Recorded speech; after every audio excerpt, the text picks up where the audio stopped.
Good morning and welcome back to the Tobago Updates Morning Show. And we have on the line with us Mr. Pearce Robinson. Yes, Mr. Pearce Robinson, who is an investigative journalist. And he recently broke a story regarding some ambulances and some issues being faced by purchase of a number of ambulances by the Tobago Regional Health Authority. Good morning, Mr. Robinson, and welcome. Good morning. How are you? So you can hear me clearly, Mr. Robinson? Yes. Now, Mr. Robinson, I know that you would have made some claims concerning the ambulances, that the ambulances are defective and they're not roadworthy, they don't have approvals in terms of their safety to carry passengers and also for the staff that will be operating the ambulances. Can you just give us some insight into why you are saying these ambulances are dangerous? Okay, so before I do so, I have to actually set the context, right? Well, first of all, good morning, Tobago, and thank you for welcoming into your homes this morning. I appreciate you, Akinlabi, and of course the team at Tobago Updates, because you're doing an important role in playing your part as the fourth estate and informing Tobagonians about the issues that matter. Now, I have to begin by saying that as somebody who believes in service, right? Somebody who believes that public office is not a reward, it's a responsibility. We have to look at what took place that unfolded with the Tobago Regional Health Authority as totally and utterly scandalous. What it is, it represents a warning when public officials, such as the secretary, treat accountability as though it is an option, when truth is buried under bureaucracy. And I would have hoped that Tobago Updates would have played some of the clips that I shared with you this morning to set the context so that I could break it down, right? But when truth is buried under bureaucracy and people are told to accept what they did not ask for, such as these ambulances, which I'll get into in a second, right? And we're told to remain silent when we know better, that's unacceptable, right? The thing is, Tobago paid for ambulances that were supposed to be Isuzu ambulances, right? These, what ended up turning up in Tobago was a bunch of scrap metal, right? All that glitters is not gold, and it certainly was a bootlegged attempt to deceive Tobagonians. The T.R.H.A. originally procured Isuzu ambulances, as I just mentioned, right? Yes. And that's what was evaluated. Sorry, did you say something? No, I was going to ask you, so why do you say the ambulances are not roadworthy? Right, because basically when the procurement came before the T.R.H.A., they were procuring Isuzu ambulances. What ended up actually occurring is that upon delivery, it was something totally different.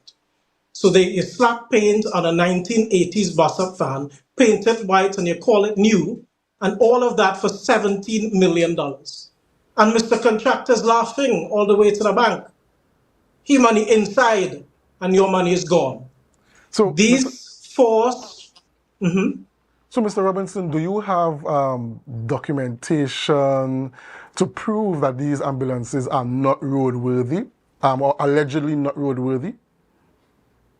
Yes, so in fact, having spoken to a number of staff members at the T.R.H.A., right, they have, I've seen quite a number of documents, in fact, that shows from the very beginning to the very end, all of the procured documents was for the Isuzu vehicles. So at no point in time, right, were we talking about forced travel ambulances. These forced traveler units were never designed to be ambulances, and when they were retrofitted with oxygen tanks, fuel systems, and these medical components that were mandated by our regulations, it didn't take into account that the design of these vehicles from the manufacturer in India is for a lot much more lightweight equipment. And so one of the reasons that I, decided to forcefully address this matter is because these vehicles don't have proper fire suppression mechanisms. They're not internationally certified. They're the bottom of the barrel. They're unstructurally unsound, right? And they're not designed for the requirements of Tobago. It is a recipe for disaster. And I want to say very, boldly this morning to all Tobagonians gathered, do not step foot into these vehicles, not a toe, not a limb, not a stretcher. It is a But Mr. recipe for disaster. But Mr. Robinson, if they desperately need to get to the hospital, they'll have to go into the ambulances. So are you suggesting that you're putting the lives of Tobagonians, Akinlabi, at risk when staff members at the T.R.H.A have been protesting since 2024, even before this came, right? Because the original idea of the procurement department, before this contractor was slotted in at the end point, was that you're going to phase the ambulances purchase, right? In batches of 4, okay? So Yes. you get it, you assess it, you determine if it's suitable, you do your relevant tests, and then, of course, if it satisfies the criteria, then, of course, it can, be used. But what was found and what was objected to in the procurement department across the T.R.H.A was that this was not what was agreed. This is not what Tobago paid for, right? $17 million went running somewhere, and then you're left with something that is structurally unsound, where people's lives are at risk, where you're putting things and connecting things with an unstructurally unsound vehicle and putting people's lives at risk.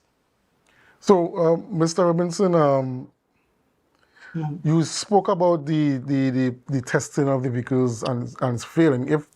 If they didn't pass those testings, how did we get to the point of procuring these vehicles? Okay, let's put it this way. So the people met at the T.R.H.A, the vehicles were procured, everything, as far as everybody was concerned, was the Isuzu ambulances, right? You did the batches of 4, and then you decide the payment terms and whatnot. But all of this understanding was then overruled, right? When people objected and said, "Listen, there's something wrong here because we've just received something; it's not what we paid for," they were overruled. So, Mr. And Robinson, and what? Go ahead. oh no, you finish your thought. Okay, so I'm trying to answer your questions, but you keep interjecting. So ask the question again, and I'll be able to answer you. No, I was asking about the procurement process. If it is that these did not meet the standard, they weren't approved, how was it? Did you get to the point of procuring these vehicles? Okay, that's definitely the question for for the Tobago House of Assembly and T.R.H.A. What I'm saying to you is that the staff, everybody who worked on the procurement process, was of the understanding that when they went through the process, this was supposed to be the vehicles that we were receiving, right? Which was the Isuzu ambulances. That did not happen, right? Right. Somewhere along the line, some kind of confusion happened because the person who the T.R.H.A entrusted in bringing these ambulances across, they delivered something completely different, and that's the point. So, Mr. Robinson, you keep speaking about in terms of definitively, you are saying or you are alleging definitively that those within the procurement unit of the T.R.H.A, they didn't want these specific ambulances. Do you have the documentation to produce to people of Tobago to show that the ambulances that were actually procured were against the wishes of the procurement unit? So I'm here this morning on Tobago Updates telling you that this is the situation. I've had conversations with the T.R.H.A. I was encouraging your team to play the video at the beginning of the thing to show what the secretary said so that we could unpack that. That is what we discussed. That didn't happen, right? So you try to, change the narrative of the conversation, and that's not what we discussed, right? So ask me the questions that we said we're going to discuss, and then we can, No, deal with these things accordingly. yes, I understand that, but I just needed some So clarity then, on so those if you want the matters. people of Tobago, if you want the people of Tobago to understand the facts, right? It's important to give the chronology of events, right? We start off with what the secretary stated, right, in the assembly, that she doesn't have any idea whatsoever of the procurement process. That is not acceptable. She doesn't know how the decisions were made, but $17 million of Tobagonians' money was set outside for ambulances that are butter. Okay? That is not good enough because according to Section 41(1)(c) of the Tobago House of Assembly Act, any expenditure over 1 million must be approved by the Executive Council. And that is where we begin.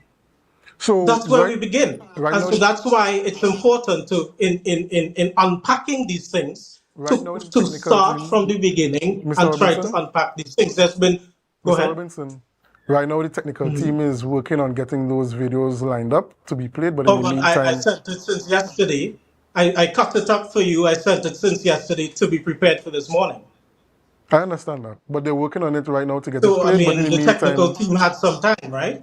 And I did advise that I could come here tomorrow so that you have time to put things. And you said, no, we'll have everything ready.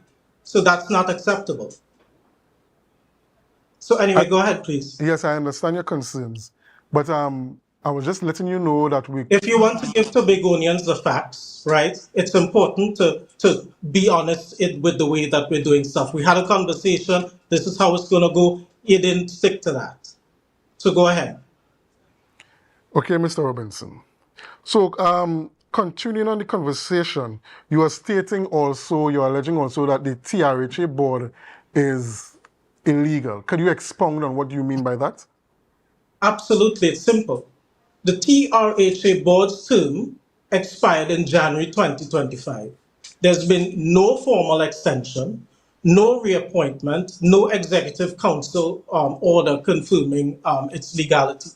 From that point on, every decision taken by the board was without legal authority. So when they signed off, some of these procurement deals, accepted delivery, and approved millions in payments, they were doing so illegally. And so when the secretary did not correct that, she left an expired board in place, making decisions over taxpayers' funds. That's not just wrong, it's an institutional failure. It undermines every principle of lawful governance.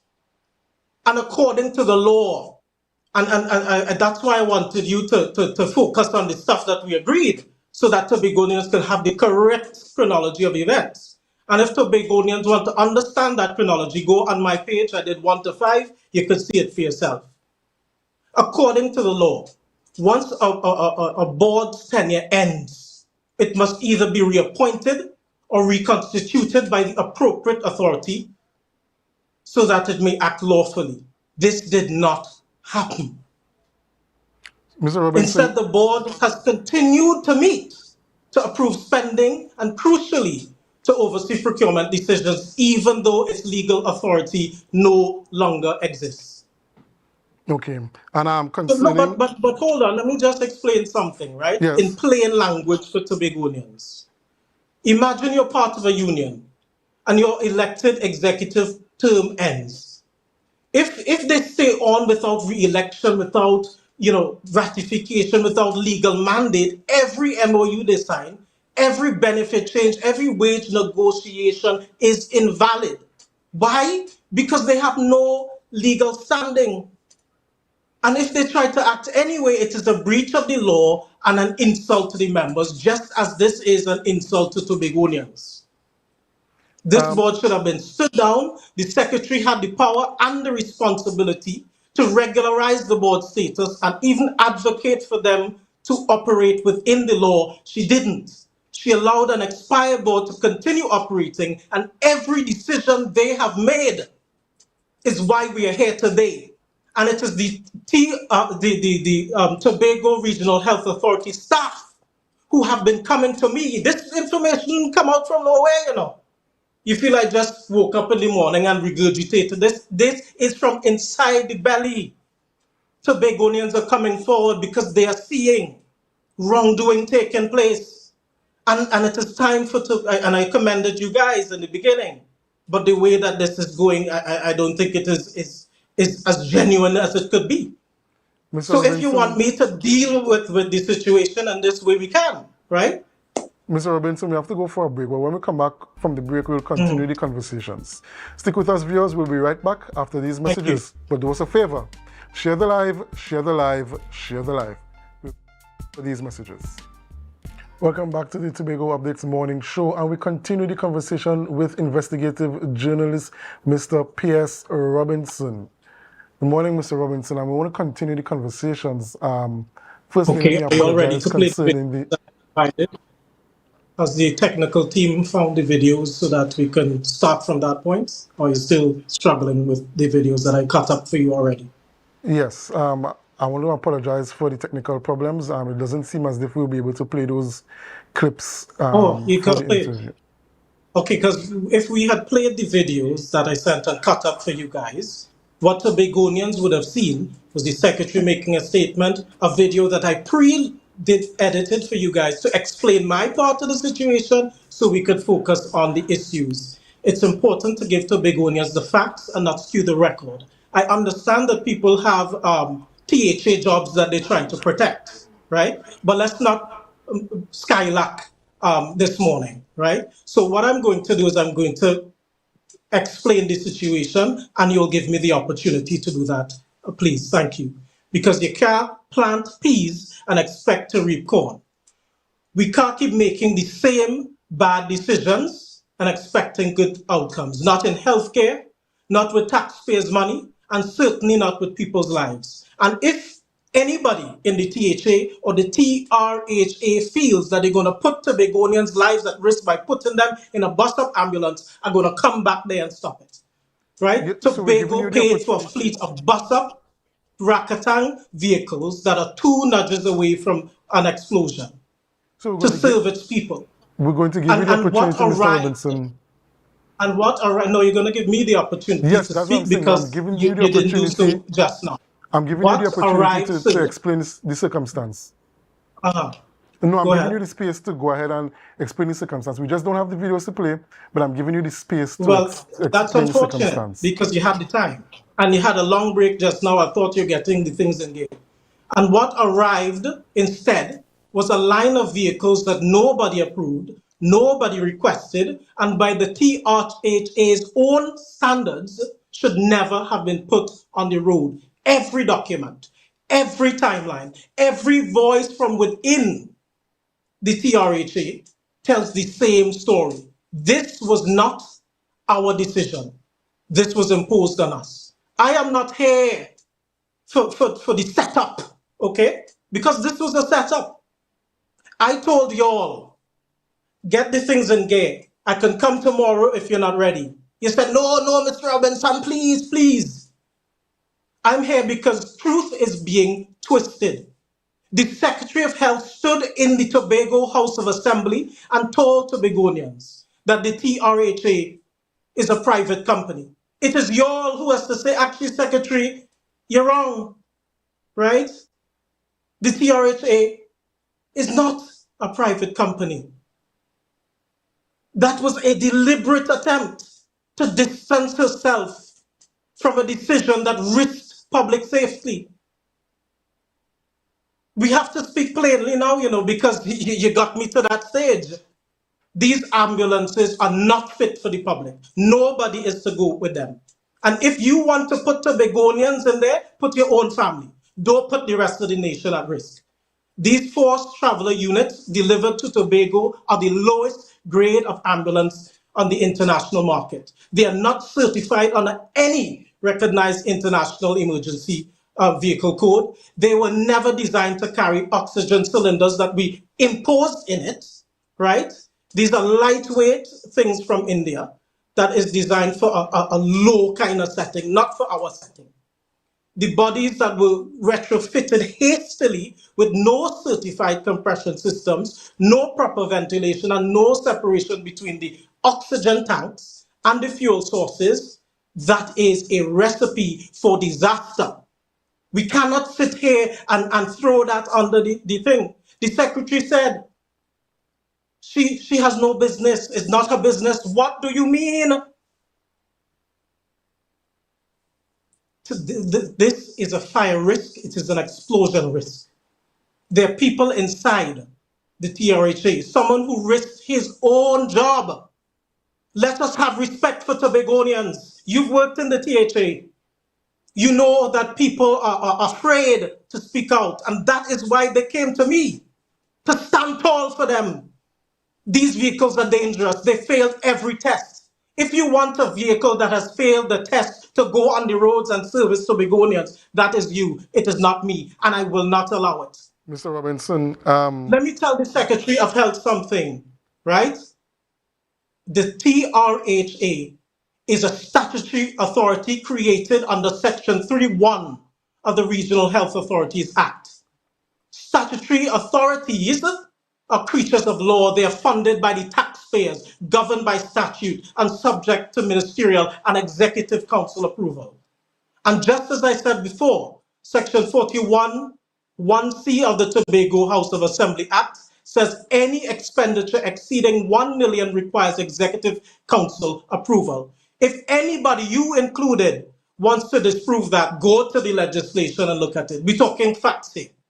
That is the law. It is not a suggestion. It is not optional. And it's Mr. certainly not something to pretend you don't understand when you're caught in a corner. Mr. I will Robinson, not allow the people of Mr. Tobago to be Robinson, misled. I Mr. will not Robinson, allow bureaucratic confusion to override public health. Mr. I will Robinson, never accept a system where silence is rewarded and truth is punished. Mr. I am Robinson, here to fight back against that and stand in the gap Mr. and to say Robinson, that no matter how deep the intimidation runs, no matter how many people try to rewrite the narrative, I will not back down.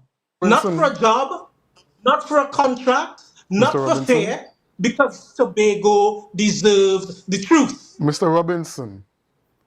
Right. You stated Yes. in your investigations, right?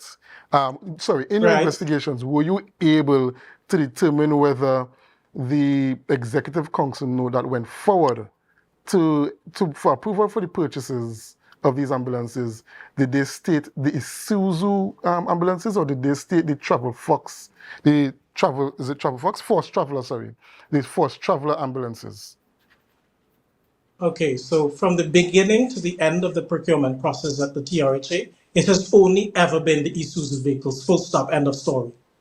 So now we need, as Tobagonians and Trinidadians and all concerned people, to ask the T.R.H.A and the T.H.A how the hell we end up with a bus-up scrap metal vehicle when we paid for Isuzu vehicles at the tune of $17 million.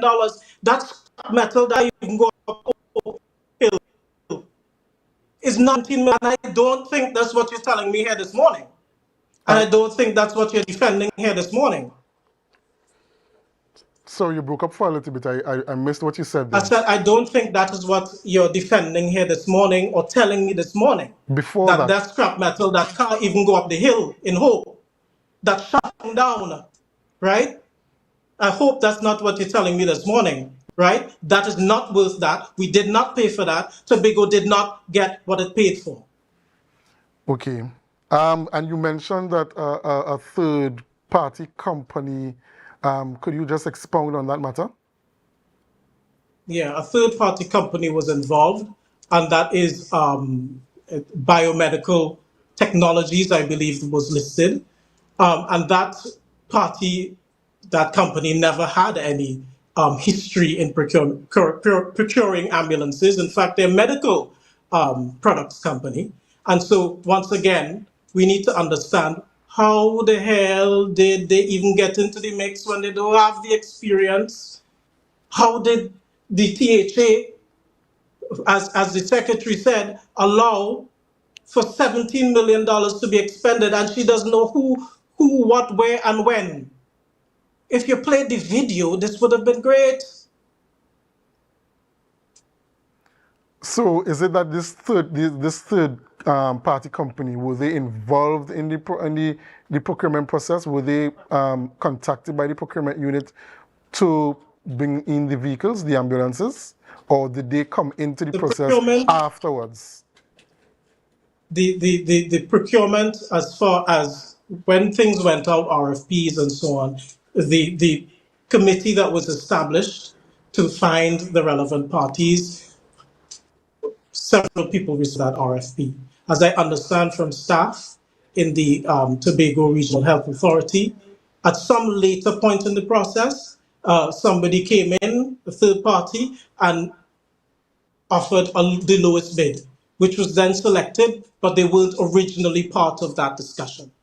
And that company somehow ended up getting the contract for this, just as some companies have for the incinerators and stuff for Trinidadian companies in Tobago. There's a lot going on that has been done by this board, right? That is improper. But the board is not even legal. So all of these decisions fall on squarely on the hands of the secretary. And what I'm calling for this morning is for her to consider her position and potentially resign. Okay, Mr. Robinson. Unfortunately, we have reached the extent of the interview. Once again, I apologize for not being able to get the clips up and running so that we could have had the full extent of the interview as planned. But hopefully, maybe we can have that conversation again some other time. But I want to thank you very much for your time, Mr. Robinson, and I wish you all the best. Thank you. Okay, ladies and gentlemen, that was Mr. Pearce Robinson, investigative journalist. I want to remind the public that the expressions and the thoughts of Mr. Robinson are not a reflection of Tobago updates. So that is it for the program. And we are going on to GMT, which is up next. But do us a favor, share the live, share the live, share the live. See you tomorrow.